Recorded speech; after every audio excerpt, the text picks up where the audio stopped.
Hello everyone, I'm Emma, and we're going to continue exploring the story of Frankenstein. Relax, close your eyes. Let's get started. Chapter 5. It was on a dreary night of November that I beheld the accomplishment of my toils. With an anxiety that almost amounted to agony, I collected the instruments of life around me, that I might infuse a spark of being into the lifeless thing that lay at my feet. It was already 1 a.m.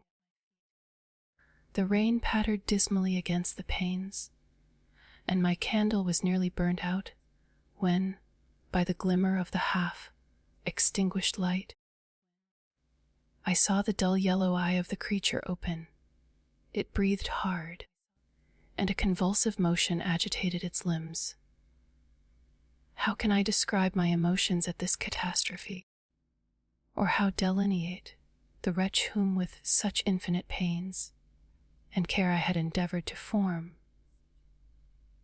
His limbs were in proportion, and I had selected his features as beautiful. Beautiful! Great God! His yellow skin scarcely covered the work of muscles and arteries beneath. His hair was of a lustrous black and flowing, his teeth of a pearly whiteness, but these luxuriances only formed a more horrid contrast with his watery eyes, that seemed almost of the same color as the dun, white sockets in which they were set, his shriveled complexion and straight black lips. The different accidents of life are not so changeable as the feelings of human nature. I had worked hard for nearly 2 years, for the sole purpose of infusing life into an inanimate body. For this I had deprived myself of rest and health. I had desired it with an ardor that far exceeded moderation, but now that I had finished, the beauty of the dream vanished, and breathless horror and disgust filled my heart. Unable to endure the aspect of the being I had created, I rushed out of the room and continued a long time traversing my bed, chamber unable to compose my mind to sleep. At length lassitude succeeded to the tumult I had before endured, and I threw myself on the bed in my clothes, endeavoring to seek a few moments of forgetfulness. But it was in vain. I slept, indeed, but I was disturbed by the wildest dreams. I thought I saw Elizabeth, in the bloom of health, walking in the streets of Ingolstadt. Delighted and surprised, I embraced her, but as I imprinted the first kiss on her lips, they became livid with the hue of death. Her features appeared to change. Tired, and I thought that I held the corpse of my dead mother in my arms, a shroud enveloped her form, and I saw the grave, worms crawling in the folds of the flannel. I started from my sleep with horror. A cold dew covered my forehead, my teeth chattered, and every limb became convulsed, when, by the dim and yellow light of the moon, as it forced its way through the window shutters, I beheld the wretch, the miserable monster whom I had created. He held up the curtain of the bed, and his eyes, if eyes they may be called, were fixed on me. His jaws opened, and he muttered some inarticulate sounds, while a grin wrinkled his cheeks.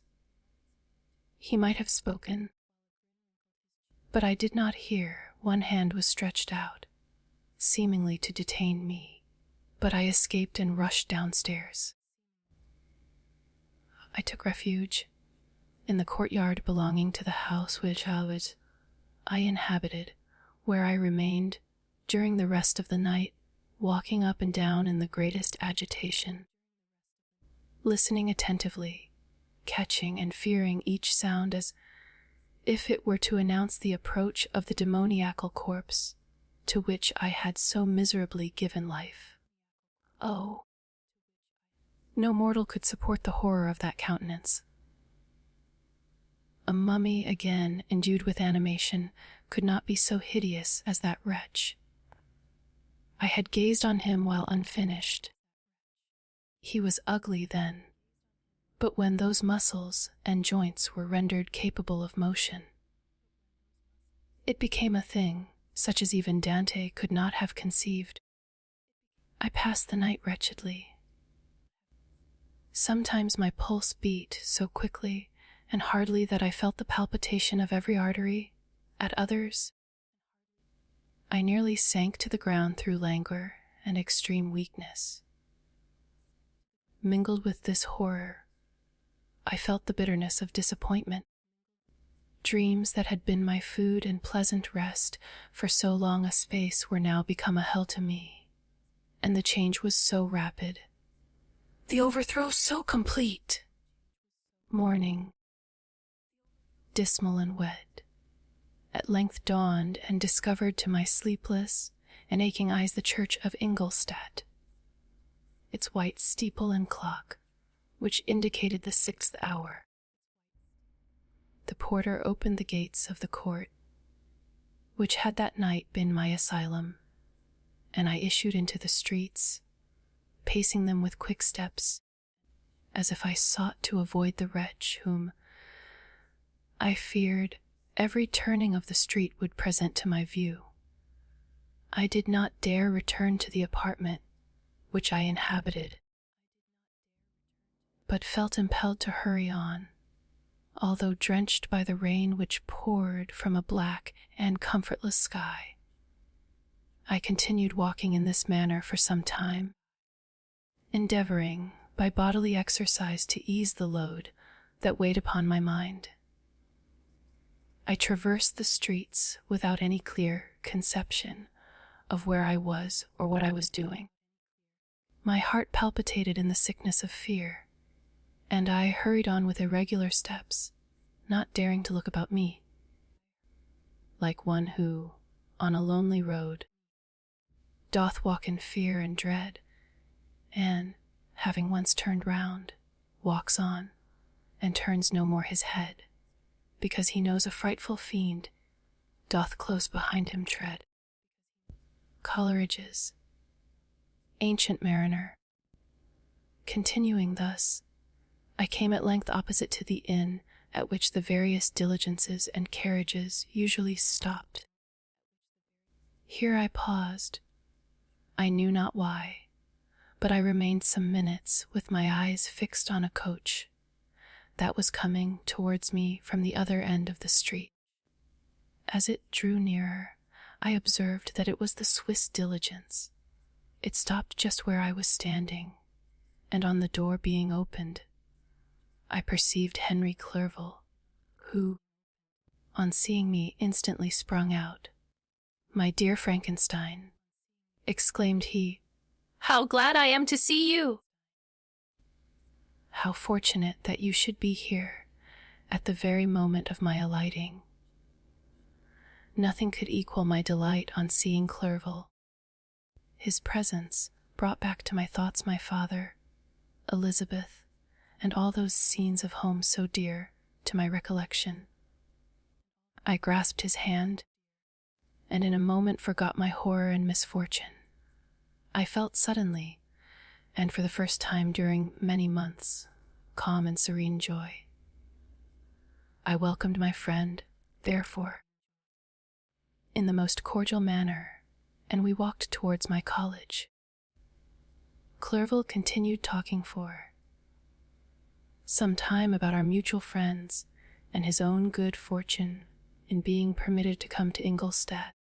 "You may easily believe," said he, "how great was the difficulty to persuade my father that all necessary knowledge was not comprised in the noble art of book keeping, and, indeed, I believe I left him incredulous to the last, for his constant answer to my unwearied entreaties was the same as that of the Dutch schoolmaster in the Vicar of Wakefield.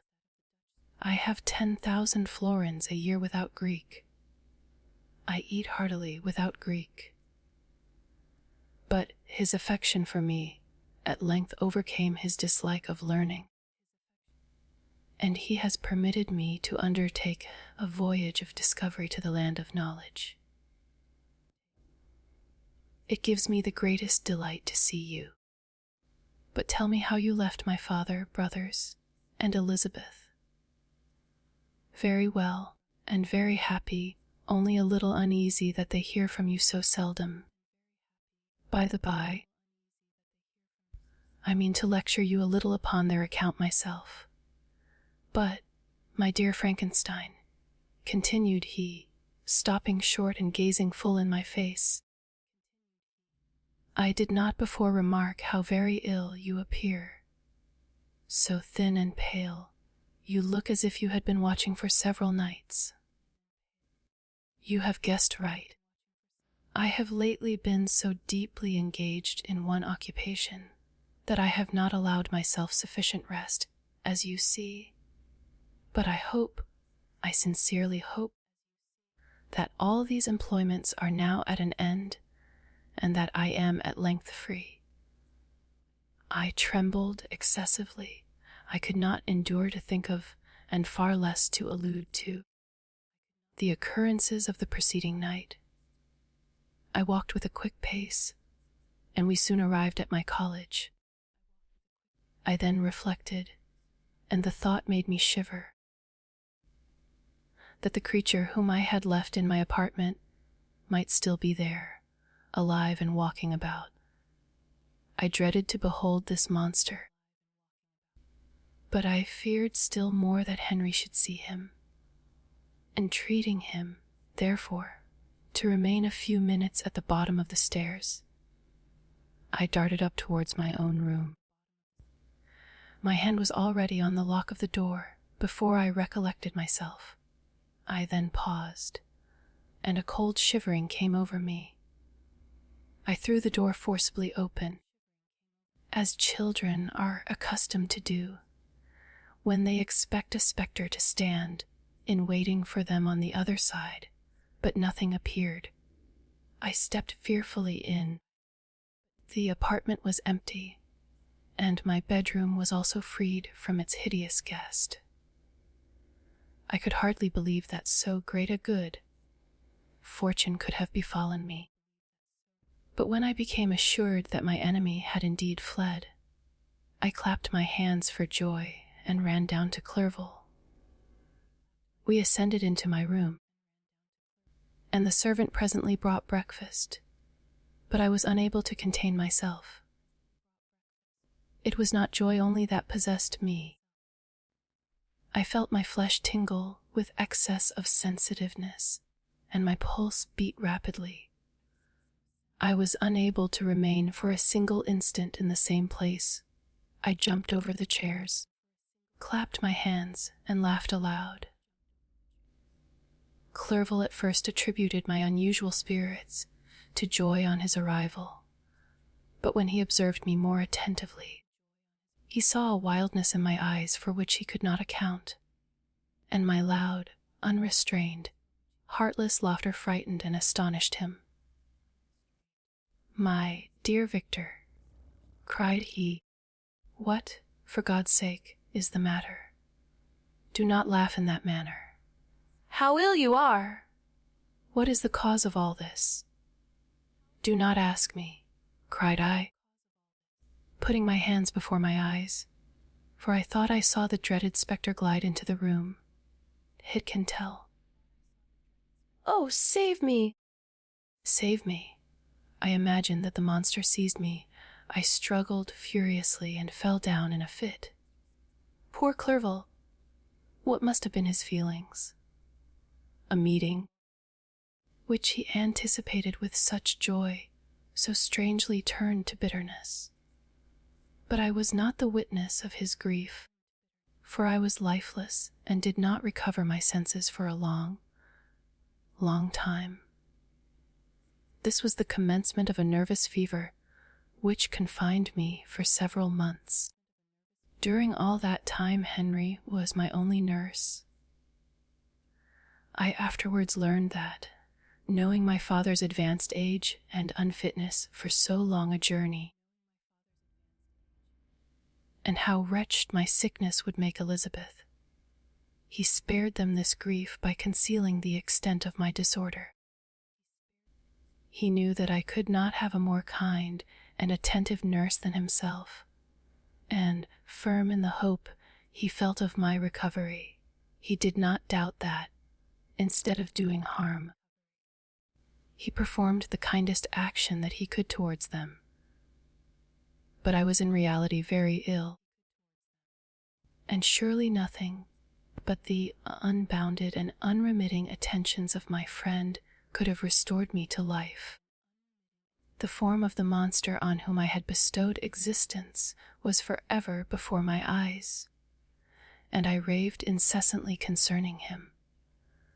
Doubtless my words surprised Henry. He at first believed them to be the wanderings of my disturbed imagination, but the pertinacity with which I continually recurred to the same subject persuaded him that my disorder indeed owed its origin to some uncommon and terrible event. By very slow degrees, and with frequent relapses that alarmed and grieved my friend, I recovered. I remember the first time I became capable of observing outward objects with any kind of pleasure. I perceived that the fallen leaves had disappeared, and that the young buds were shooting forth from the trees that shaded my window. It was a divine spring, and the season contributed greatly to my convalescence. I felt also sentiments of joy and affection revive in my bosom. My gloom disappeared, and in a short time I became as cheerful as before I was attacked by the fatal passion. "Dearest Clerval," exclaimed I, "how kind, how very good you are to me. This whole winter, instead of being spent in study, as you promised yourself, has been consumed in my sick room. How shall I ever repay you? I feel the greatest remorse for the disappointment of which I have been the occasion. But you will forgive me. You will repay me entirely if you do not discompose yourself, but get well as fast as you can, and since you appear in such good spirits, I may speak to you on one subject, may I not?" I trembled. One subject. What could it be? Could he allude to an object on whom I dared not even think? "Compose yourself," said Clerval, who observed my change of color. "I will not mention it if it agitates you. But your father and cousin would be very happy if they received a letter from you in your own handwriting. They hardly know how ill you have been, and are uneasy at your long silence. Is that all, my dear Henry? How could you suppose that my first thought would not fly towards those dear friends whom I love and who are so deserving of my love? If this is your present temper, my friend, you will perhaps be glad to see a letter that has been lying here some days for you. It is from your cousin, I believe." Chapter 6. Clerval then put the following letter into my hands. It was from my own Elizabeth. "My dearest cousin, you have been ill, very ill, and even the constant letters of dear, kind Henry are not sufficient to reassure me on your account. You are forbidden to write, to hold a pen, yet one word from you, dear Victor, is necessary to calm our apprehensions. For a long time I have thought that each post would bring this line, and my persuasions have restrained my uncle from undertaking a journey to Ingolstadt. I have prevented his encountering the inconveniences and perhaps dangers of so long a journey. Yet how often have I regretted not being able to perform it myself. I figure to myself that the task of attending on your sick bed has devolved on some mercenary old nurse, who could never guess your wishes nor minister to them with the care and affection of your poor cousin. Yet that is over now. Clerval writes that indeed you are getting better. I eagerly hope that you will confirm this intelligence soon in your own handwriting. Get well and return to us. You will find a happy, cheerful home and friends who love you dearly. Your father's health is vigorous, and he asks but to see you, but to be assured that you are well, and not a care will ever cloud his benevolent countenance. How pleased you would be to remark the improvement of our Ernest. He is now 16, and full of activity and spirit. He is desirous to be a true Swiss and to enter into foreign service, but we cannot part with him, at least until his elder brother returns to us. My uncle is not pleased with the idea of a military career in a distant country, but Ernest never had your powers of application. He looks upon study as an odious fetter. His time is spent in the open air, climbing the hills or rowing on the lake. I fear that he will become an idler unless we yield the point and permit him to enter on the profession which he has selected. Little alteration, except the growth of our dear children, has taken place since you left us. The blue lake and snow-clad mountains, they never change, and I think our placid home and our contented hearts are regulated by the same immutable laws. My trifling occupations take up my time and amuse me, and I am rewarded for any exertions by seeing none but happy, kind faces around me. Since you left us, but one change has taken place in our little household. Do you remember on what occasion Justine Moritz entered our family? Probably you do not. I will relate her history, therefore, in a few words. Madame Moritz, her mother, was a widow with 4 children, of whom Justine was the 3rd. This girl had always been the favorite of her father, but through a strange perversity, her mother could not endure her, and after the death of M.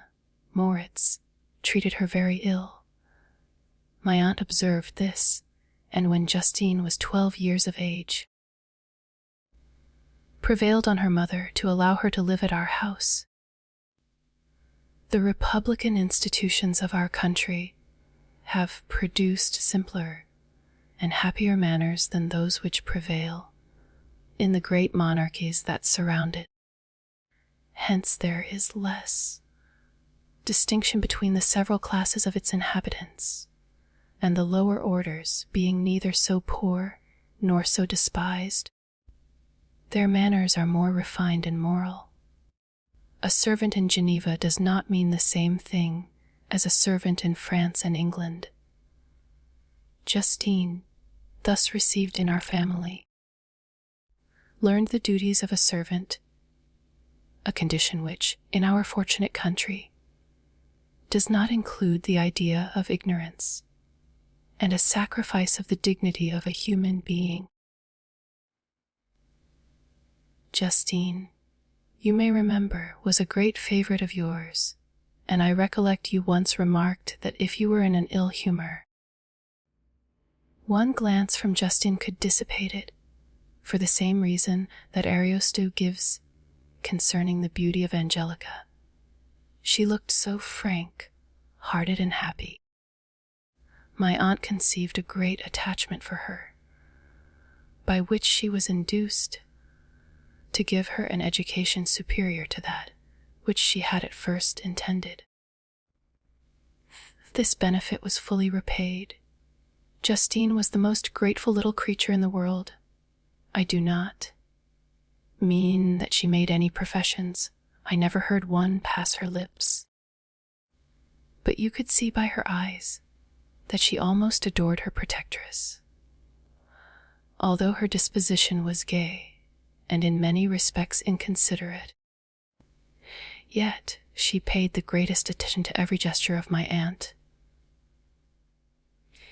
She thought her the model of all excellence, and endeavored to imitate her phraseology and manners, so that even now she often reminds me of her. When my dearest aunt died, everyone was too much occupied in their own grief to notice poor Justine, who had attended her during her illness with the most anxious affection. Poor Justine was very ill, but other trials were reserved for her. One by one, her brothers and sister died, and her mother, with the exception of her neglected daughter, was left childless. The conscience of the woman was troubled. She began to think that the deaths of her favorites was a judgment from heaven to chastise her partiality. She was a Roman Catholic, and I believe her confessor confirmed the idea which she had conceived. Accordingly, a few months after your departure for Ingolstadt, Justine was called home by her repentant mother. Poor girl! She wept when she quitted our house. She was much altered since the death of my aunt. Grief had given softness and a winning mildness to her manners, which had before been remarkable for vivacity. Nor was her residence at her mother's house of a nature to restore her gaiety. The poor woman was very vacillating in her repentance. She sometimes begged Justine to forgive her unkindness, but much oftener accused her of having caused the deaths of her brothers and sister. Perpetual fretting at length threw Madame Moritz into a decline, which at first increased her irritability, but she is now at peace forever. She died on the first approach of cold weather, at the beginning of this last winter. Justine has just returned to us, and I assure you I love her tenderly. She is very clever and gentle, and extremely pretty. As I mentioned before, her mien and her expression continually remind me of my dear aunt. I must say also a few words to you, my dear cousin of little darling William. I wish you could see him. He is very tall of his age, with sweet laughing blue eyes, dark eyelashes, and curling hair. When he smiles, 2 little dimples appear on each cheek, which are rosy with health. He has already had 1 or 2 little wives. But Louisa Byron is his favorite, a pretty little girl of 5 years of age. Now, dear Victor, I dare say you wish to be indulged in a little gossip concerning the good people of Geneva. The pretty Miss Mansfield has already received the congratulatory visits on her approaching marriage with a young Englishman, John Melbourne-esque. Her ugly sister, Manon, married M. du Villard, the rich banker, last autumn. Your favorite schoolfellow, Louis Minoir, has suffered several misfortunes since the departure of Clerval from Geneva, but he has already recovered his spirits and is reported to be on the point of marrying a lively, pretty Frenchwoman, Madame Tavernier. She is a widow and much older than Minoir, but she is very much admired and a favorite with everybody. I have written myself into better spirits, dear cousin, but my anxiety returns upon me as I conclude. Write, dearest Victor, 1 line, 1 word will be a blessing to us. 10,000 thanks to Henry for his kindness, his affection, and his many letters. We are sincerely grateful. Adieu! My cousin, take care of yourself, and I entreat you write. Elizabeth Lavenza, Geneva, March 18th, 17. Dear Elizabeth, I exclaimed when I had read her letter. I will write instantly and relieve them from the anxiety they must feel. I wrote, and this exertion greatly fatigued me. But my convalescence had commenced and proceeded regularly. In another fortnight I was able to leave my chamber. One of my first duties on my recovery was to introduce Clerval to the several professors of the university. In doing this, I underwent a kind of rough usage, ill-befitting the wounds that my mind had sustained. Ever since the fatal night, the end of my labors, and the beginning of my misfortunes, I had conceived a violent antipathy, even to the name of natural philosophy, when I was otherwise quite restored to health. The sight of a chemical instrument would renew all the agony of my nervous symptoms. Henry saw this and had removed all my apparatus from my view. He had also changed my apartment, for he perceived that I had acquired a dislike for the room, which had previously been my laboratory. But these cares of Clerval were made of no avail when I visited the professors. M. Waldman inflicted torture when he praised, with kindness and warmth, the astonishing progress I had made in the sciences. He soon perceived that I disliked the subject, but not guessing the real cause, he attributed my feelings to modesty and changed the subject from my improvement to the science itself, with a desire, as I evidently saw, of drawing me out. What could I do? He meant to please, and he tormented me. I felt as if he had placed carefully, one by one, in my view those instruments which were to be afterwards used in putting me to a slow and cruel death. I writhed under his words, yet dared not exhibit the pain I felt. Clerval, whose eyes and feelings were always quick in discerning in the sensations of others, declined the subject, alleging, in excuse, his total ignorance, and the conversation took a more general turn. I thanked my friend from my heart, but I did not speak. I saw plainly that he was surprised, but he never attempted to draw my secret from me, and although I loved him with a mixture of affection and reverence that knew no bounds, yet I could never persuade myself to confide in him. That event which was so often present to my recollection, but which I feared the detail to another would only impress more deeply. M. Krempe was not equally docile, and in my condition at that time, of almost insupportable sensitiveness, his harsh blunt encomiums gave me even more pain than the benevolent approbation of M. Waldman. In the fellow, cried he. Why, M. Clerval, I assure you he has outstripped us all. Stare if you please, but it is nevertheless true. A youngster who, but a few years ago, believed in Cornelius Agrippa as firmly as in the gospel, has now set himself at the head of the university, and if he is not soon pulled down, we shall all be out of countenance. Continued he, observing my face expressive of suffering, M. Frankenstein is modest, an excellent quality in a young man.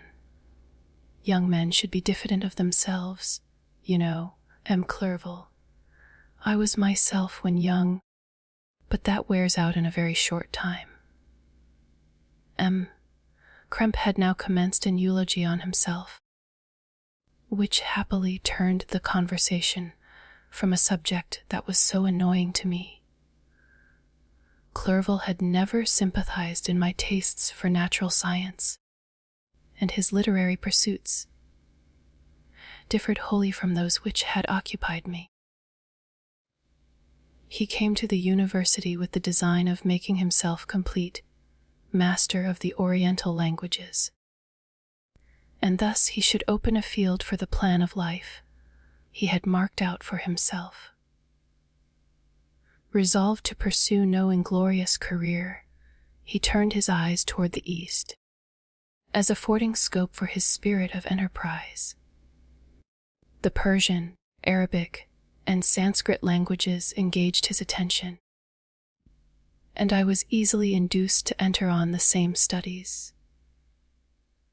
Idleness had ever been irksome to me, and now that I wished to fly from reflection and hated my former studies, I felt great relief in being the fellow pupil with my friend, and found not only instruction but consolation in the works of the Orientalists.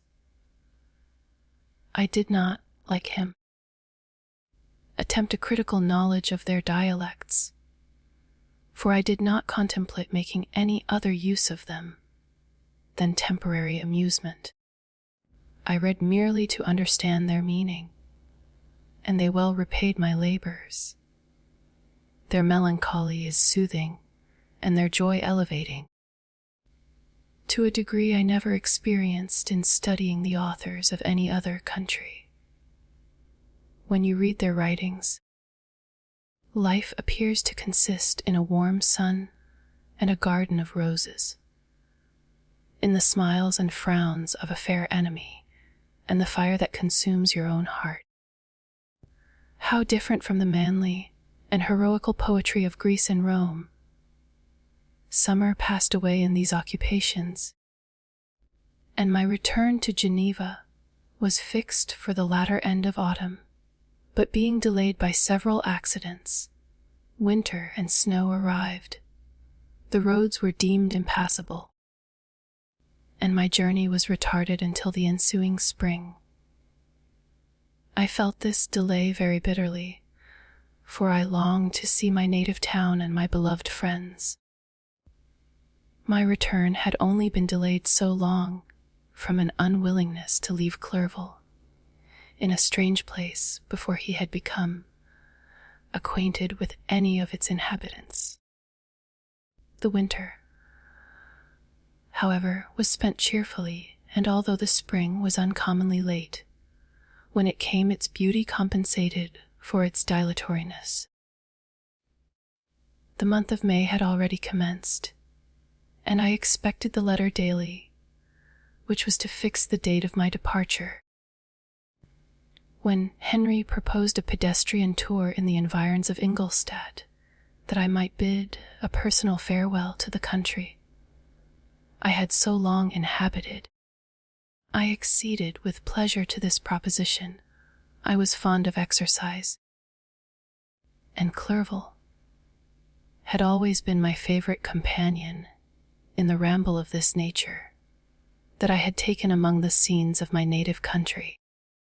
We passed a fortnight in these perambulations. My health and spirits had long been restored, and they gained additional strength from the salubrious air I breathed. The natural incidents of our progress and the conversation of my friend. Study had before secluded me from the intercourse of my fellow creatures and rendered me unsocial. But Clerval called forth the better feelings of my heart. He again taught me to love the aspect of nature and the cheerful faces of children.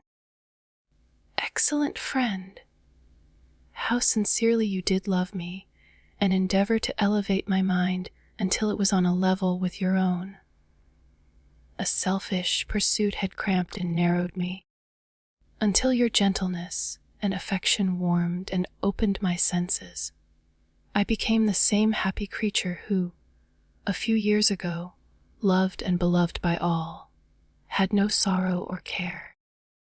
When happy, inanimate nature had the power of bestowing on me the most delightful sensations, A serene sky and verdant fields filled me with ecstasy.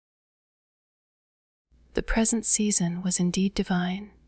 The flowers of spring bloomed in the hedges, while those of summer were already in bud. I was undisturbed by thoughts, which during the preceding year had pressed upon me, notwithstanding my endeavors to throw them off, with an invincible burden. Henry rejoiced in my gaiety, and sincerely sympathized in my feelings. He exerted himself to amuse me, while he expressed the sensations that filled his soul. The resources of his mind on this occasion were truly astonishing. His conversation was full of imagination, and very often, in imitation of the Persian and Arabic writers, he invented tales of wonderful fancy and passion. At other times he repeated my favorite poems, or drew me out into arguments, which he supported with great ingenuity. We returned to our college on a Sunday afternoon. The peasants were dancing, and every one we met appeared gay and happy. My own spirits were high, and I bounded along with feelings of unbridled joy and hilarity. Chapter 7. On my return, I found the following letter from my father. My dear Victor, you have probably waited impatiently for a letter to fix the date of your return to us, and I was at first tempted to write only a few lines, merely mentioning the day on which I should expect you. But that would be a cruel kindness, and I dare not do it. What would be your surprise, my son, when you expected a happy and glad welcome to behold, on the contrary, tears and wretchedness? And how, Victor, can I relate our misfortune? Absence cannot have rendered you callous to our joys and griefs, and how shall I inflict pain on my long-absent son? I wish to prepare you for the woeful news, but I know it is impossible. Even now your eye skims over the page to seek the words which are to convey to you the horrible tidings. William is dead, that sweet child whose smiles delighted and warmed my heart, who was so gentle, yet so gay. Victor, he is murdered. I will not attempt to console you, but will simply relate the circumstances of the transaction. Last Thursday, May 7th, I, my niece, and your 2 brothers went to walk in Plain Palais. The evening was warm and serene, and we prolonged our walk farther than usual. It was already dusk before we thought of returning, and then we discovered that William and Ernest, who had gone on before, were not to be found. We accordingly rested on a seat until they should return. Presently Ernest came and inquired if we had seen his brother. He said that he had been playing with him, that William had run away to hide himself, and that he vainly sought for him and afterwards waited for a long time, but that he did not return. This account rather alarmed us, and we continued to search for him until night fell, when Elizabeth conjectured that he might have returned to the house. He was not there. We returned again, with torches, for I could not rest, when I thought that my sweet boy had lost himself, and was exposed to all the damps and dews of night. Elizabeth also suffered extreme anguish.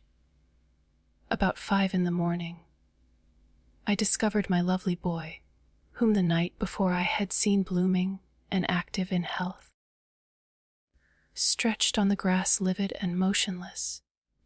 The print of the murderer's finger was on his neck. He was conveyed home, and the anguish that was visible in my countenance betrayed the secret to Elizabeth. She was very earnest to see the corpse. At first I attempted to prevent her, but she persisted, and entering the room where it lay, hastily examined the neck of the victim and clasping her hands exclaimed, "Oh God! I have murdered my darling child!" She fainted and was restored with extreme difficulty. When she again lived, it was only to weep and sigh. She told me that that same evening William had teased her to let him wear a very valuable miniature that she possessed of your mother. This picture is gone, and was doubtless the temptation which urged the murderer to the deed. We have no trace of him at present, although our exertions to discover him are unremitted, but they will not restore my beloved William. Come, dearest Victor, you alone can console Elizabeth. She weeps continually, and accuses herself unjustly as the cause of his death. Her words pierce my heart. We are all unhappy, but will not that be an additional motive for you, my son, to return and be our comforter? Your dear mother, alas, Victor, I now say, thank God she did not live to witness the cruel, miserable death of her youngest darling. Come, Victor, not brooding thoughts of vengeance against the assassin, but with feelings of peace and gentleness that will heal, instead of festering, the wounds of our minds. Enter the house of mourning, my friend, but with kindness and affection for those who love you, and not with hatred for your enemies. Your affectionate and afflicted father, Alphonse Frankenstein.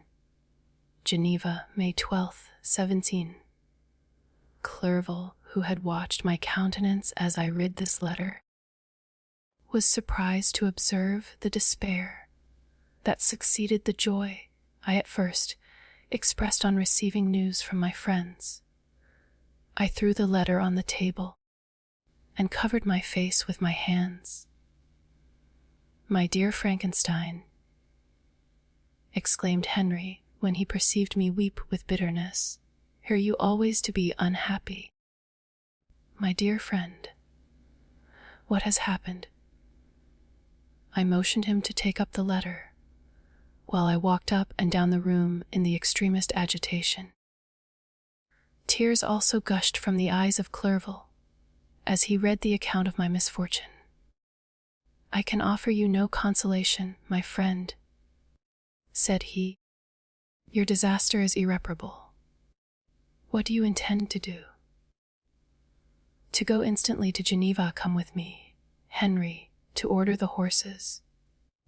During our walk, Clerval endeavored to say a few words of consolation. He could only express his heartfelt sympathy. "Poor William," said he, "dear lovely child. He now sleeps with his angel mother, who that had seen him bright and joyous in his young beauty, but must weep over his untimely loss, to die so miserably, to feel the murderer's grasp. How much more a murdered that could destroy radiant innocence? Poor little fellow! One only consolation have we. His friends mourn and weep, but he is at rest. The pang is over, his sufferings are at an end forever. A sod covers his gentle form, and he knows no pain. He can no longer be a subject for pity. We must reserve that for his miserable survivors." Clerval spoke thus as we hurried through the streets. The words impressed themselves on my mind, and I remembered them afterwards in solitude. But now, as soon as the horses arrived, I hurried into a cabriolet and bade farewell to my friend. My journey was very melancholy. At first I wished to hurry on, for I longed to console and sympathize with my loved and sorrowing friends. But when I drew near my native town, I slackened my progress.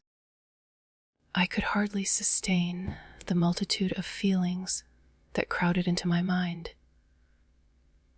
I passed through scenes familiar to my youth, but which I had not seen for nearly 6 years. How altered everything might be during that time. One sudden and desolating change had taken place, but 1,000 little circumstances might have by degrees worked other alterations, which, although they were done more tranquilly, might not be the less decisive. Fear overcame me. I dared no advance, dreading 1,000 nameless evils that made me tremble, although I was unable to define them. I remained 2 days at Lausanne. In this painful state of mind, I contemplated the lake. The waters were placid, all around was calm, and the snowy mountains. The palaces of nature were not changed.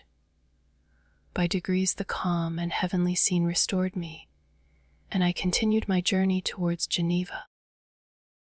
The road ran by the side of the lake, which became narrower as I approached my native town. I discovered more distinctly the black sides of Jura and the bright summit of Mont Blanc. I wept like a child. "Dear mountains, my own beautiful lake! How do you welcome your wanderer? Your summits are clear. The sky and lake are blue and placid. Is this to prognosticate peace, or to mock at my unhappiness? I fear, my friend, that I shall render myself tedious by dwelling on these preliminary circumstances, but they were days of comparative happiness, and I think of them with pleasure. My country, my beloved country, who but a native can tell the delight I took in again beholding thy streams, thy mountains, and more than all, thy lovely lake. Yet, as I drew nearer home, grief and fear again overcame me. Night also closed around, and when I could hardly see the dark mountains, I felt still more gloomily. The picture appeared a vast and dim scene of evil, and I foresaw obscurely that I was destined to become the most wretched of human beings. "Alas," I prophesied truly, and failed only in one single circumstance, that in all the misery I imagined and dreaded, I did not conceive the 100th part of the anguish I was destined to endure. It was completely dark when I arrived in the environs of Geneva. The gates of the town were already shut, and I was obliged to pass the night at Secaran, a village at the distance of half a league from the city. The sky was serene, and as I was unable to rest, I resolved to visit the spot where my poor William had been murdered. As I could not pass through the town, I was obliged to cross the lake in a boat to arrive at Plainpalais. During this short voyage, I saw the lightning playing on the summit of Mont Blanc in the most beautiful figures. The storm appeared to approach rapidly, and, on landing, I ascended a low hill that I might observe its progress. It advanced, the heavens were clouded, and I soon felt the rain coming slowly in large drops. But its violence quickly increased. I quitted my seat and walked on, although the darkness and storm increased every minute, and the thunder burst with a terrific crash over my head. It was echoed from Salve, the Juras, and the Alps of Savoy. Vivid flashes of lightning dazzled my eyes, illuminating the lake, making it appear like a vast sheet of fire. Then for an instant everything seemed of a pitchy darkness, until the eye recovered itself from the preceding flash. The storm, as is often the case in Switzerland, appeared at once in various parts of the heavens. The most violent storm hung exactly north of the town, over the part of the lake which lies between the promontory of Belrive and the village of Copt. Another storm enlightened Jura with faint flashes, and another darkened, and sometimes disclosed the M3 a peaked mountain to the east of the lake. While I watched the tempest, so beautiful yet terrific, I wandered on with a hasty step. This noble war in the sky elevated my spirits. I clasped my hands and exclaimed aloud, "William, dear angel, this is thy funeral, this thy dirge." As I said these words, I perceived in the gloom a figure which stole from behind a clump of trees near me. I stood fixed, gazing intently. I could not be mistaken. A flash of lightning illuminated the object and discovered its shape plainly to me, its gigantic stature, and the deformity of its aspect more hideous than belongs to humanity, instantly informed me that it was the wretch, the filthy Didymon, to whom I had given life. What did he there? Could he be Eerie? I shuddered at the conception, the murderer of my brother. No sooner did that idea cross my imagination than I became convinced of its truth. My teeth chattered, and I was forced to lean against a tree for support. The figure passed me quickly, and I lost it in the gloom. Nothing in human shape could have destroyed the fair child. The head was the murderer. I could not doubt it. The mere presence of the idea was an irresistible proof of the fact. I thought of pursuing the devil, but it would have been in vain, for another flash discovered him to me, hanging among the rocks of the nearly perpendicular ascent of Mont Sal, a hill that bounds Plainpalais on the south. He soon reached the summit and disappeared. I remained motionless. The thunder ceased, but the rain still continued, and the scene was enveloped in an impenetrable darkness.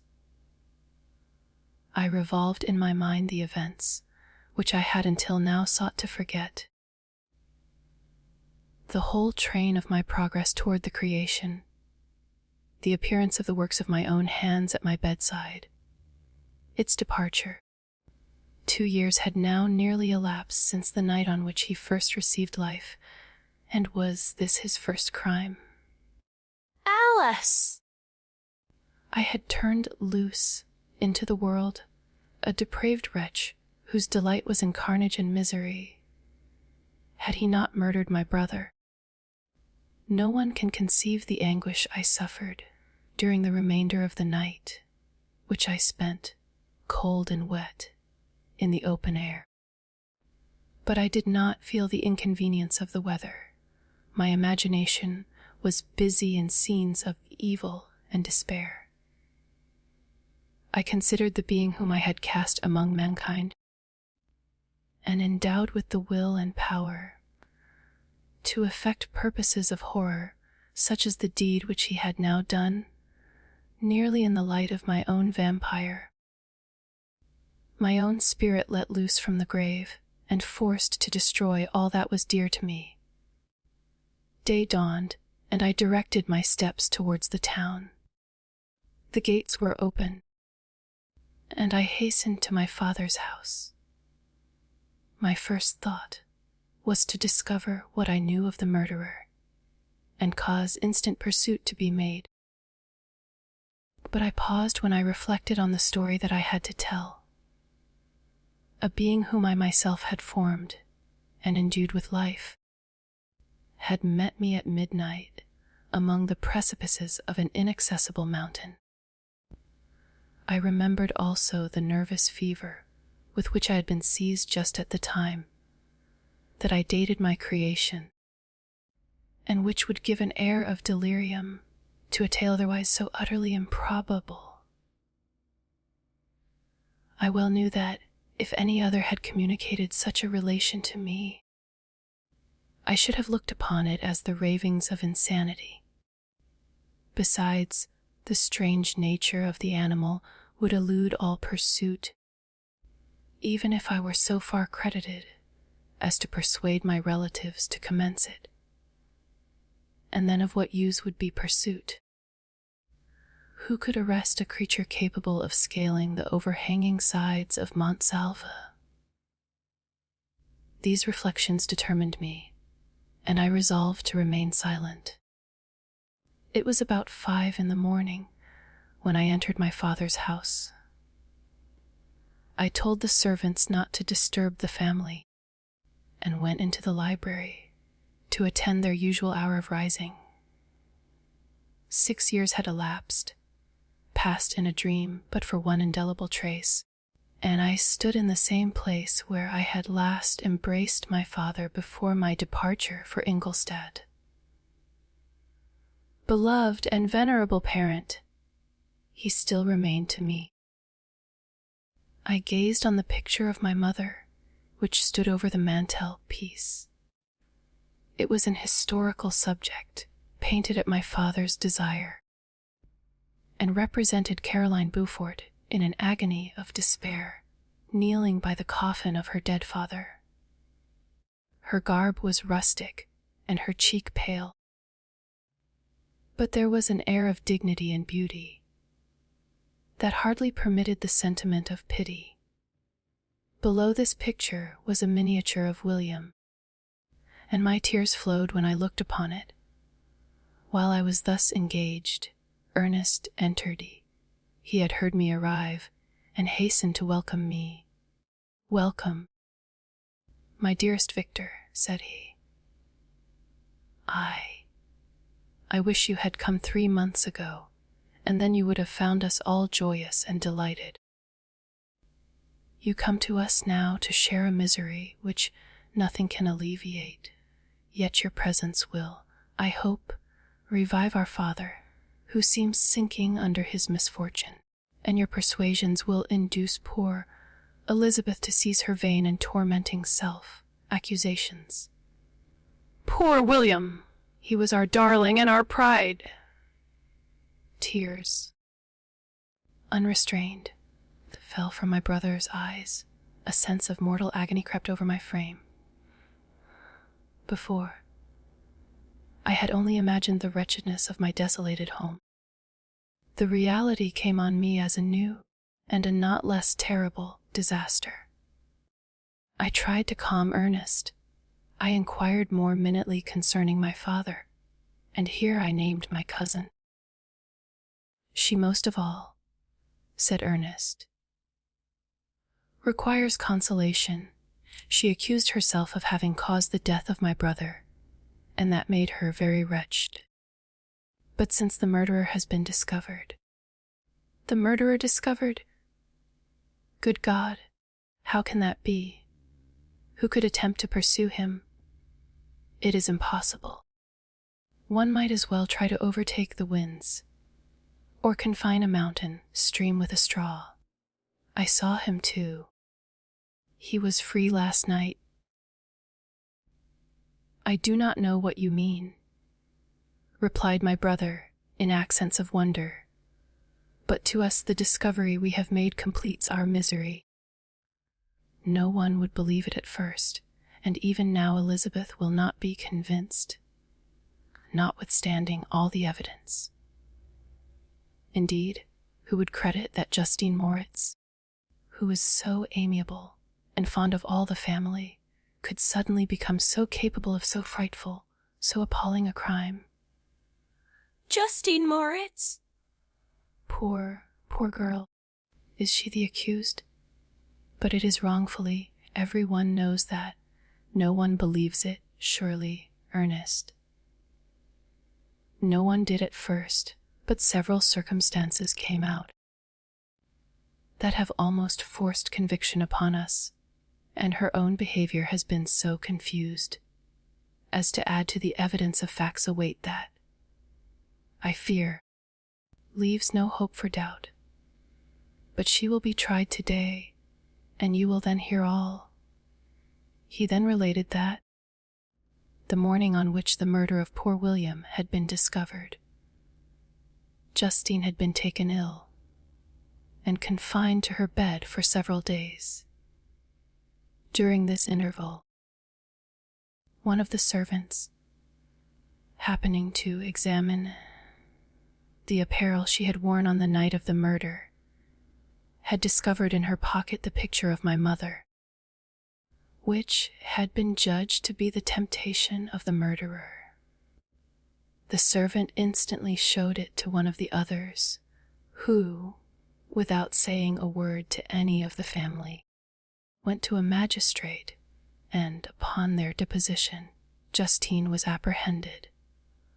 On being charged with the fact, the poor girl confirmed the suspicion in a great measure by her extreme confusion of manner.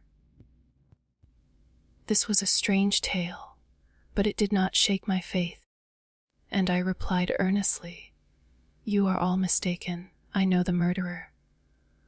Justine, poor, good Justine, is innocent." At that instant my father entered. I saw unhappiness deeply impressed on his countenance, but he endeavored to welcome me cheerfully, and after we had exchanged our mournful greeting, would have introduced some other topic than that of our disaster, had not Ernest exclaimed, "Good God, Papa!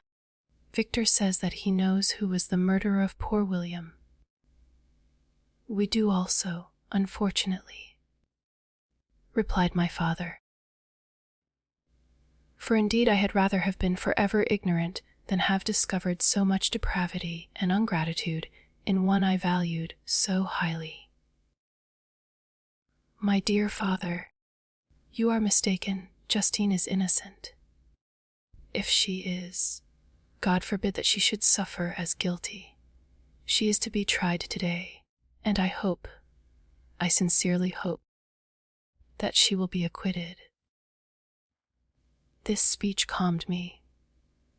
I was firmly convinced in my own mind that Justine, and indeed every human being, was guiltless of this murder. I had no fear, therefore, that any circumstantial evidence could be brought forward strong enough to convict her. My tale was not one to announce publicly. Its astounding horror would be looked upon as madness by the vulgar. Did any one indeed exist, except I, the Creator, who would believe, unless his senses convinced him, in the existence of the living monument of presumption and rash ignorance which I had let loose upon the world? We were soon joined by Elizabeth. Time had altered her since I last beheld her. It had endowed her with loveliness surpassing the beauty of her childish years. There was the same candor, the same vivacity, but it was allied to an expression more full of sensibility and intellect. She welcomed me with the greatest affection. "Your arrival, my dear cousin," said she, "fills me with hope. You perhaps will find some means to justify my poor guiltless Justine, Alice, who is safe if she be convicted of crime. I rely on her innocence as certainly as I do upon my own. Our misfortune is doubly hard to us.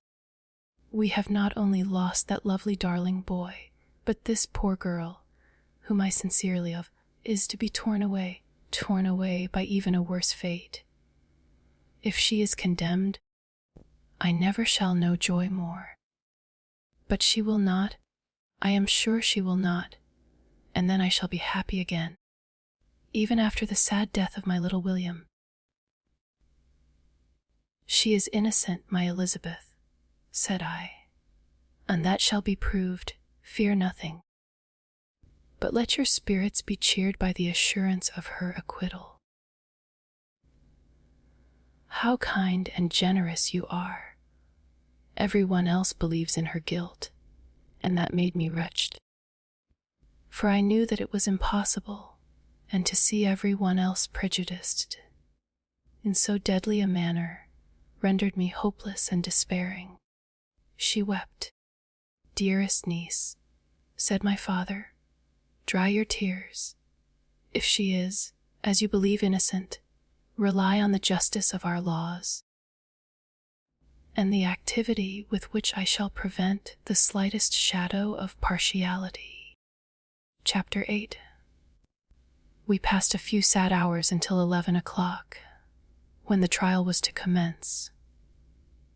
My father and the rest of the family being obliged to attend as witnesses, I accompanied them to the court. During the whole of this wretched mockery of justice, I suffered living torture. It was to be decided whether the result of my curiosity and lawless devices would cause the death of two of my fellow beings. One a smiling babe full of innocence and joy, the other far more dreadfully murdered, with every aggravation of infamy that could make the murder memorable in horror. Justine also was a girl of merit and possessed qualities which promised to render her life happy. Now all was to be obliterated in an ignominious grave, and I the cause. 1,000 times rather would I have confessed myself guilty of the crime ascribed to Justine, but I was absent when it was committed, and such a declaration would have been considered as the ravings of a madman, and would not have exculpated her who suffered through me. The appearance of Justine was calm. She was dressed in mourning, and her countenance, always engaging, was rendered, by the solemnity of her feelings, exquisitely beautiful. Yet she appeared confident in innocence, and did not tremble, although gazed on and execrated by thousands. For all the kindness which her beauty might otherwise have excited was obliterated in the minds of the spectators by the imagination of the enormity she was supposed to have committed. She was tranquil, yet her tranquillity was evidently constrained, and as her confusion had before been adduced as a proof of her guilt, she worked up her mind to an appearance of courage. When she entered the court, she threw her eyes round it and quickly discovered where we were seated. A tear seemed to dim her eye when she saw us, but she quickly recovered herself, and a look of sorrowful affection seemed to attest her utter guiltlessness. The trial began, and after the advocate against her had stated the charge, several witnesses were called. Several strange facts combined against her, which might have staggered anyone who had not such proof of her innocence as I had. She had been out the whole of the night on which the murder had been committed, and towards morning had been perceived by a market woman not far from the spot where the body of the murdered child had been afterwards found. The woman asked her what she did there, but she looked very strangely and only returned a confused and unintelligible answer. She returned to the house about 8 o'clock, and when one inquired where she had passed the night, she replied that she had been looking for the child and demanded earnestly if anything had been heard concerning him. When shown the body, she fell into violent hysterics and kept her bed for several days. The picture was then produced which the servant had found in her pocket, and when Elizabeth, in a faltering voice, proved that it was the same which, an hour before the child had been missed, she had placed round his neck, A murmur of horror and indignation filled the court. Justine was called on for her defense. As the trial had proceeded, her countenance had altered. Surprise, horror, and misery were strongly expressed. Sometimes she struggled with her tears, but when she was desired to plead, she collected her powers and spoke in an audible, although variable voice. "God knows," she said, "how entirely I am innocent. Tired, but I do not pretend that my protestations should acquit me. I rest my innocence on a plain and simple explanation of the facts which have been adduced against me. And I hope the character I have always borne will incline my judges to a favorable interpretation where any circumstance appears doubtful or suspicious." She then related that, by the permission of Elizabeth, she had passed the evening of the night on which the murder had been committed at the house of an aunt at Chigny, a village situated at about a league from Geneva. On her return at about 9 o'clock, she met a man who asked her if she had seen anything of the child who was lost. She was alarmed by this account and passed several hours in looking for him. When the gates of Geneva were shut, and she was forced to remain several hours of the night in a barn belonging to a cottage, being unwilling to call up the inhabitants, to whom she was well known. Most of the night she spent here watching. Towards morning, she believed that she slept for a few minutes. Some steps disturbed her, and she awoke. It was dawn, and she quitted her asylum, that she might again endeavor to find my brother. If she had gone near the spot where his body lay, it was without her knowledge. That she had been bewildered when questioned by the market woman was not surprising, since she had passed a sleepless night and the fate of poor William was yet uncertain. Concerning the picture she could give no account. "I know," continued the unhappy victim, "how heavily and fatally this one circumstance weighs against me, but I have no power of explaining it. And when I have expressed my utter ignorance, I am only left to conjecture concerning the probabilities by which it might have been placed in my pocket. But here also I am checked. I believe that I have no enemy on earth, and none surely would have been so wicked as to destroy me wantonly. Did the murderer place it there? I know of no opportunity afforded him for so doing. Or, if I had, why should he have stolen the jewel, to part with it again so soon? I commit my cause to the justice of my judges, yet I see no room for hope. I beg permission to have a few witnesses examined concerning my character, and if their testimony shall not overweigh my supposed guilt, I must be condemned, although I would pledge my salvation on my innocence."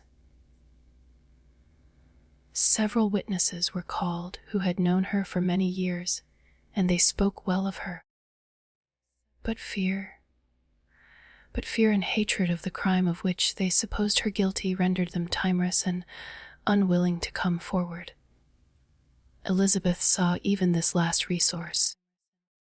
Her excellent dispositions and irreproachable conduct about to fail the accused, when, although violently agitated, she desired permission to address the court. "I am," said she, "the cousin of the unhappy child who was murdered, or rather his sister. For I was educated by, and have lived with his parents ever since, and even long before his birth. It may therefore be judged indecent in me to come forward on this occasion. But when I see a fellow creature about to perish through the cowardice of her pretended friends, I wish to be allowed to speak, that I may say what I know of her character. I am well acquainted with the accused. I have lived in the same house with her, at one time for 5, and at another for nearly 2 years. During all that period she appeared to me the most amiable and benevolent of human creatures. She nursed Madame Frankenstein, my aunt, in her last illness, with the greatest affection and care, and afterwards attended her own mother during a tedious illness, in a manner that excited the admiration of all who knew her, after which she again lived in my uncle's house, where she was beloved by all the family. She was warmly attached to the child, who is now dead, and acted towards him like a most affectionate mother. For my own part, I do not hesitate to say that, notwithstanding all the evidence produced against her, I believe and rely on her perfect innocence. She had no temptation for such an action.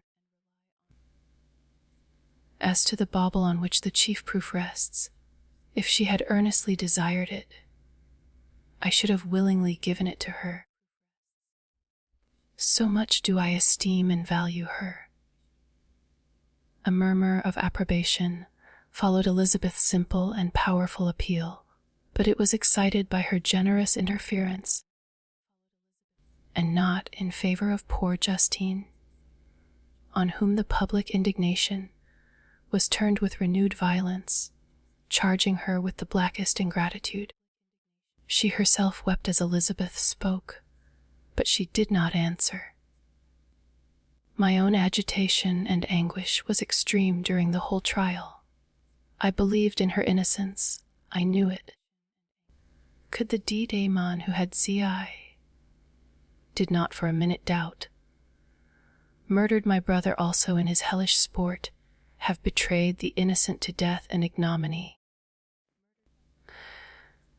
I could not sustain the horror of my situation, and when I perceived that the popular voice and the countenances of the judges had already condemned my unhappy victim, I rushed out of the court in agony. The tortures of the accused did not equal mine. She was sustained by innocence. But the fangs of remorse tore my bosom and would not forego their hold. I passed a night of unmingled wretchedness. In the morning I went to the court. My lips and throat were parched. I dared not ask the fatal question, but I was known, and the officer guessed the cause of my visit. The ballots had been thrown. They were all black, and Justine was condemned. I cannot pretend to describe what I then felt.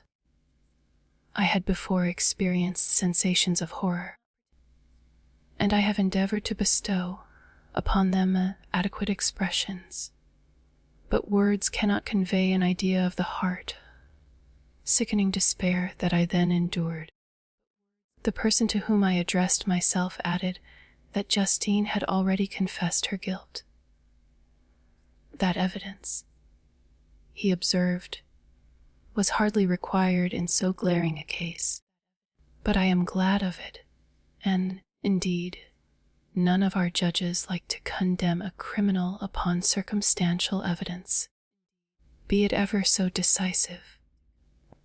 This was strange and unexpected intelligence. What could it mean? Had my eyes deceived me?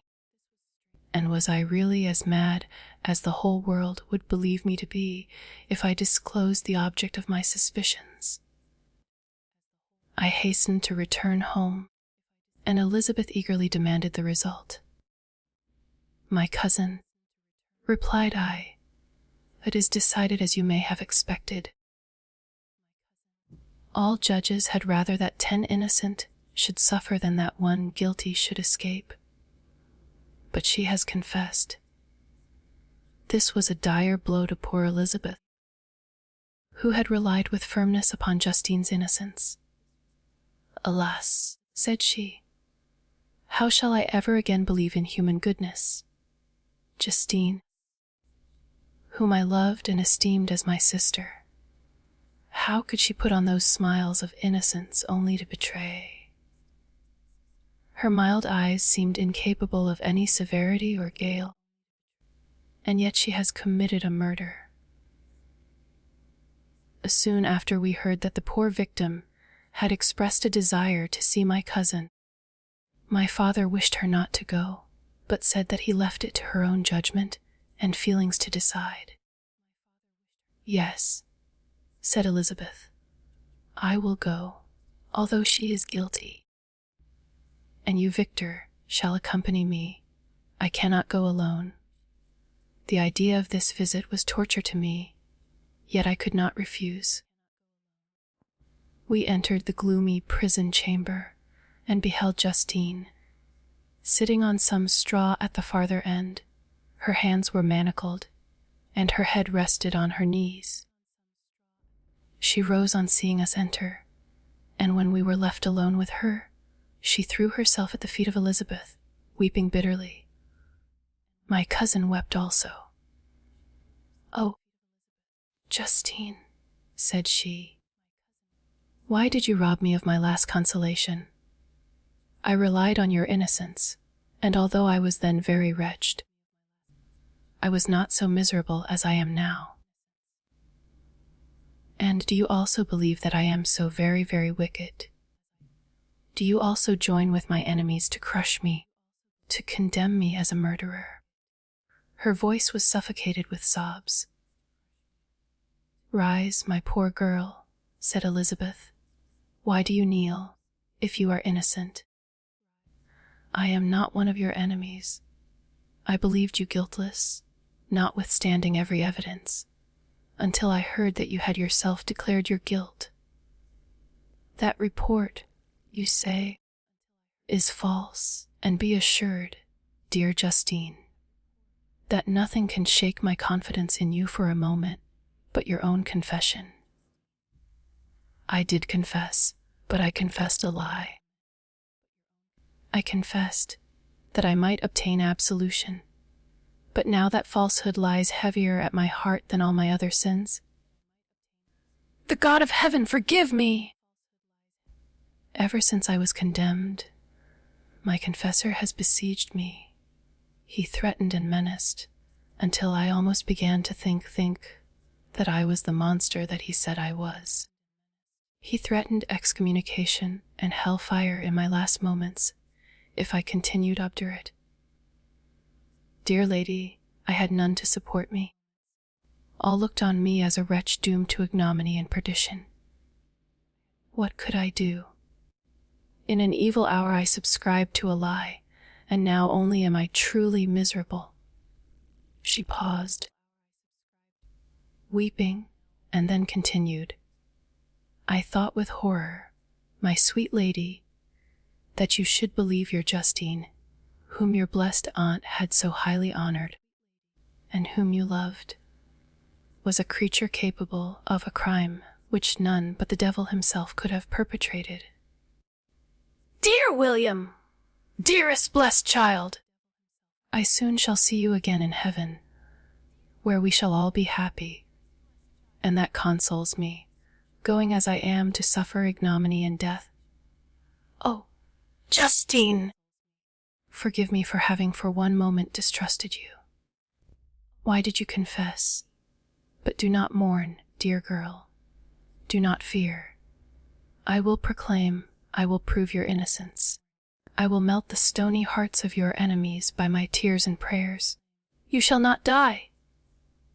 You, my playfellow, my companion, my sister, perish on the scaffold. No, no, I never could survive so horrible a misfortune. Justine shook her head mournfully. I do not fear to die, she said. That pang is past. God raises my weakness and gives me courage to endure the worst. I leave a sad and bitter world and if you remember me and think of me as of one unjustly condemned, I am resigned to the fate awaiting me. Learn from me, dear lady, to submit in patience to the will of heaven. During this conversation, I had retired to a corner of the prison room where I could conceal the horrid anguish that possessed me. Despair! Who dared talk of that? The poor victim, who on the morrow was to pass the awful boundary between life and death, felt not, as I did, such deep and bitter agony. I gnashed my teeth and ground them together, uttering a groan that came from my inmost soul. Justine started. When she saw who it was, she approached me and said, "Dear sir, you are very kind to visit me. You, I hope, do not believe that I am guilty." I could not answer. "No, Justine," said Elizabeth. "He is more convinced of your innocence than I was, for even when he heard that you had confessed, he did not credit it. I truly thank him. In these last moments, I feel the sincerest gratitude towards those who think of me with kindness. How sweet is the affection of others to such a wretch as I am!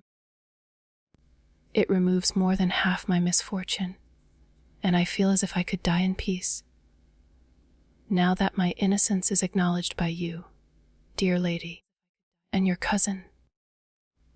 Thus the poor sufferer tried to comfort others and herself. She indeed gained the resignation she desired. But I, the true murderer, felt the never dying worm alive in my bosom, which allowed of no hope or consolation. Elizabeth also wept and was unhappy, but hers also was the misery of innocence, which, like a cloud that passes over the fair moon, for a while hides, but cannot tarnish its brightness. Anguish and despair had penetrated into the core of my heart. I bore a hell within me, which nothing could extinguish. We stayed several hours with Justine, and it was with great difficulty that Elizabeth could tear herself away. "I wish," cried she, "that I were to die with you. I cannot live in this world of misery." Justine assumed an air of cheerfulness, while she with difficulty repressed her bitter tears. She embraced Elizabeth and said in a voice of half suppressed emotion, "Farewell, sweet lady, dearest Elizabeth. My beloved and only friend, may heaven, in its bounty, bless and preserve you. May this be the last misfortune that you will ever suffer. Live and be happy, and make others so." And on the morrow Justine died. Elizabeth's heart, rending eloquence, failed to move the judges from their settled conviction in the criminality of the saintly sufferer. Tired, my passionate and indignant appeals were lost upon them, and when I received their cold answers and heard the harsh, unfeeling reasoning of these men, my purposed avowal died away on my lips. Thus I might proclaim myself a madman, but not revoke the sentence passed upon my wretched victim. She perished on the scaffold as a murderess. From the tortures of my own heart, I turned to contemplate the deep and voiceless grief of my Elizabeth.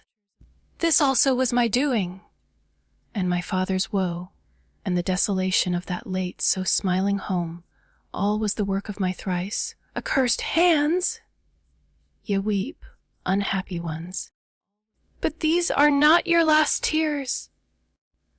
Again shall you raise the funeral wail, and the sound of your lamentations shall again and again be heard. Frankenstein, your son, your kinsman, your early, much-loved friend, he who would spend each vital drop of blood for your sakes, who has no thought nor sense of joy, accept as it is, mirrored also in your dear countenances, who would fill the air with blessings and spend his life in serving you. He bids you weep, to shed countless tears, happy beyond his hopes. If thus inexorable fate be satisfied, and if the destruction pause before the peace of the grave have succeeded to your sad torments. Thus spoke my prophetic soul, as, torn by remorse, horror, and despair, I beheld those I loved spend vain sorrow upon the graves of William and Justine, the first hapless victims to my unhallowed arts. Chapter 9. Nothing is more painful to the human mind than, after the feelings have been worked up by a quick succession of events, the dead calmness of inaction and certainty which follows and deprives the soul both of hope and fear. Justine died, she rested, and I was alive. The blood flowed freely in my veins, but a weight of despair and remorse pressed on my heart which nothing could remove. Sleep fled from my eyes. I wandered like an evil spirit, for I had committed deeds of mischief, beyond description horrible, and more, much more I persuaded myself was yet behind. Yet my heart overflowed with kindness and the love of virtue. I had begun life with benevolent intentions, and thirsted for the moment when I should put them in practice and make myself useful to my fellow beings. Now all was blasted. Instead of that serenity of conscience which allowed me to look back upon the past with self-satisfaction, and from thence to gather promise of new hopes, I was seized by remorse and the sense of guilt, which hurried me away to a hell of intense tortures, such as no language can describe. This state of mind preyed upon my health, which had perhaps never entirely recovered from the first shock it had sustained. I shunned the face of man. All sound of joy or complacency was torture to me. Solitude was my only consolation, deep, dark, death-like solitude. My father observed with pain the alteration perceptible in my disposition and habits, and endeavored by arguments deduced from the feelings of his serene conscience and guiltless life to inspire me with fortitude and awaken in me the courage to dispel the dark cloud which brooded over me. "Do you think, Victor," said he, "that I do not suffer also? No one could love a child more than I loved your brother." Tears came into his eyes as he spoke. But is it not a duty to the survivors that we should refrain from augmenting their unhappiness by an appearance of immoderate grief? It is also a duty owed to yourself, for excessive sorrow prevents improvement or enjoyment, or even the discharge of daily usefulness, without which no man is fit for society. This advice, although good, was totally inapplicable to my case. I should have been the first to hide my grief and console my friends if remorse had not mingled its bitterness, and terror its alarm, with my other sensations. Now, I could only answer my father with a look of despair and endeavor to hide myself from his view. About this time we retired to our house at Belrive. This change was particularly agreeable to me. The shutting of the gates regularly at 10 o'clock, and the impossibility of remaining on the lake after that hour had rendered our residence within the walls of Geneva very irksome to me.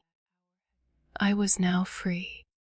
Often, after the rest of the family had retired for the night, I took the boat and passed many hours upon the water, sometimes with my sails set, I was carried by the wind, and sometimes, after rowing into the middle of the lake, I left the boat to pursue its own course and gave way to my own miserable reflections. I was often tempted, when all was at peace around me, and I the only unquiet thing that wandered restless in a scene so beautiful and heavenly. If I except some bat or the frogs, whose harsh and interrupted croaking was heard only when I approached the shore, often, I say, I was tempted to plunge into the silent lake, that the waters might close over me and my calamities forever. But I was restrained when I thought of the heroic and suffering Elizabeth, whom I tenderly loved, and whose existence was bound up in mine. I thought also of my father and surviving brother. Should I by my base desertion leave them exposed and unprotected to the malice of the fiend, whom I had let loose among them? At these moments, I wept bitterly and wished that peace would revisit my mind only that I might afford them consolation and happiness. But that could not be. Remorse extinguished every hope. I had been the author of unalterable evils, and I lived in daily fear lest the monster whom I had created should perpetrate some new wickedness. I had an obscure feeling that all was not over, and that he would still commit some signal crime, which by its enormity should almost efface the recollection of the past. There was always scope for fear, so long as anything I loved remained behind. My abhorrence of this fiend cannot be conceived. When I thought of him, I gnashed my teeth. My eyes became inflamed, and I ardently wished to extinguish that life which I had so thoughtlessly bestowed. When I reflected on his crimes and malice, my hatred and revenge burst all bounds of moderation. I would have made a pilgrimage to the highest peak of the Andes, could I, when there, have precipitated him to their base. I wished to see him again, tired, that I might wreak the utmost extent of abhorrence on his head and avenge the deaths of William and Justine. Our house was the house of mourning. My father's health was deeply shaken by the horror of the recent events. Elizabeth was sad and desponding. She no longer took delight in her ordinary occupations. All pleasure seemed to her sacrilege toward the dead. Eternal woe and tears, she then thought, was the just tribute she should pay to innocence so blasted and destroyed. She was no longer that happy creature who in earlier youth wandered with me on the banks of the lake and talked with ecstasy of our future prospects. The first of those sorrows which are sent to wean us from the earth had visited her, and its dimming influence quenched her dearest smiles. When I reflect, "My dear cousin," said she, "on the miserable death of Justine Moritz, I no longer see the world and its works as they before appeared to me. Before, I looked upon the accounts of vice and injustice that I read in books or heard from others as tales of ancient days or imaginary evils. At least they were remote and more familiar to reason than to the imagination. But now misery has come home, and men appear to me as monsters thirsting for each other's blood. Yet I am certainly unjust. Everybody believed that poor girl to be guilty, and if she could have committed the crime for which she suffered, assuredly she would have been the most depraved of human creatures. For the sake of a few jewels, to have murdered the son of her benefactor and friend, a child whom she had nursed from its birth, and appeared to love as if it had been her own. I could not consent to the death of any human being, but certainly I should have thought such a creature unfit to remain in the society of men. But she was innocent. I know, I feel she was innocent. You are of the same opinion, and that confirms me. Alas! Victor, when falsehood can look so like the truth, who can assure themselves of certain happiness? I feel as if I were walking on the edge of a precipice, towards which thousands are crowding and endeavoring to plunge me into the abyss. William and Justine were assassinated, and the murderer escapes. He walks about the world free and perhaps respected, but even if I were condemned to suffer on the scaffold for the same crimes, I would not change places with such a wretch. I listened to this discourse with the extremest agony. I, not in deed, but in effect, was the true murderer. Elizabeth read my anguish in my countenance, and kindly taking my hand said, "My dearest friend, you must calm yourself. These events have affected me. God knows how deeply, but I am not so wretched as you are. There is an expression of despair, and sometimes of revenge, in your countenance that makes me tremble. Dear Victor, banish these dark passions. Remember the friends around you who center all their hopes in you. Have we lost the power of rendering you happy? Ah! While we love, while we are true to each other, here in this land of peace and beauty, your native country, we may reap every tranquil blessing. What can disturb our peace? And could not such words from her whom I fondly prized before every other gift of fortune suffice to chase away the fiend that lurked in my heart? Even as she spoke, I drew near to her, as if in terror, lest at that very moment the destroyer had been near to rob me of her. Thus not the tenderness of friendship, nor the beauty of earth, nor of heaven, could redeem my soul from woe. The very accents of love were ineffectual. I was encompassed by a cloud which no beneficial influence could penetrate. The wounded deer dragging its fainting limbs to some untrodden brake, there to gaze upon the arrow which had pierced it, and to die, was but a type of me. Sometimes I could cope with the sullen despair that overwhelmed me, but sometimes the whirlwind passions of my soul drove me to seek, by bodily exercise and by change of place, some relief from my intolerable sensations. It was during an access of this kind that I suddenly left my home, and bending my steps towards the near alpine valleys, sought in the magnificence, the eternity of such scenes, to forget myself and my ephemeral, because human, sorrows. My wanderings were directed towards the valley of Chamonix. I had visited it frequently during my boyhood. 6 years had passed since then. I was a wreck, but naught had changed in those savage and enduring scenes. I performed the first part of my journey on horseback. I afterwards hired a mule, as the more sure-footed and least liable to receive injury on these rugged roads. The weather was fine. It was about the middle of the month of August, nearly 2 months after the death of Justine, that miserable epoch from which I dated all my woe.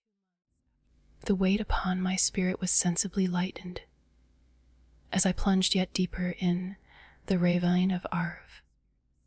The immense mountains and precipices that overhung me on every side, the sound of the river raging among the rocks, and the dashing of the waterfalls around spoke of a power mighty as omnipotence, and I ceased to fear or to bend before any being less almighty than that which had created and ruled the elements, here displayed in their most terrific guise. Still, as I ascended higher, the valley assumed a more magnificent and astonishing character. Ruined castles hanging on the precipices of piny mountains, the impetuous Arve, and cottages every here and there peeping forth from among the trees, formed a scene of singular beauty. But it was augmented and rendered sublime by the mighty Alps, whose white and shining pyramids and domes towered above all, as belonging to another earth, the habitations of another race of beings. I passed the bridge of Pied-Lisier, where the ravine, which the river forms, opened before me, and I began to ascend the mountain that overhangs it. Soon after, I entered the valley of Chamonix. This valley is more wonderful and sublime, but not so beautiful and picturesque as that of Servox, through which I had just passed. The high and snowy mountains were its immediate boundaries, but I saw no more ruined castles and fertile fields. Immense glaciers approached the road. I heard the rumbling thunder of the falling avalanche and marked the smoke of its passage.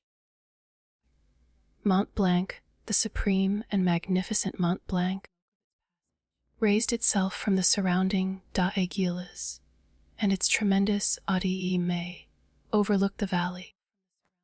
A tingling long-lost sense of pleasure often came across me during this journey.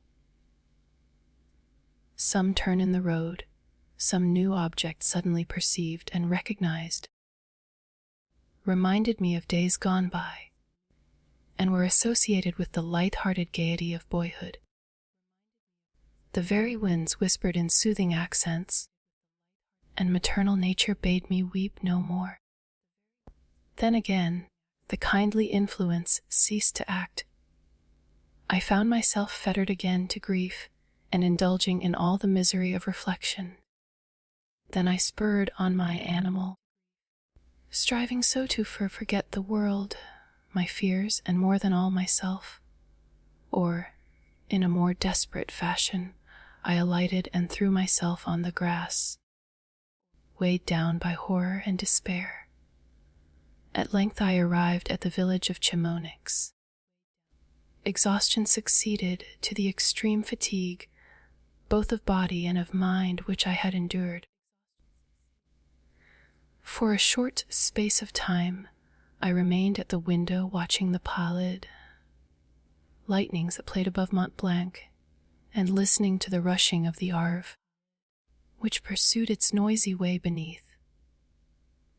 The same lulling sounds acted as a lullaby to my too keen sensations.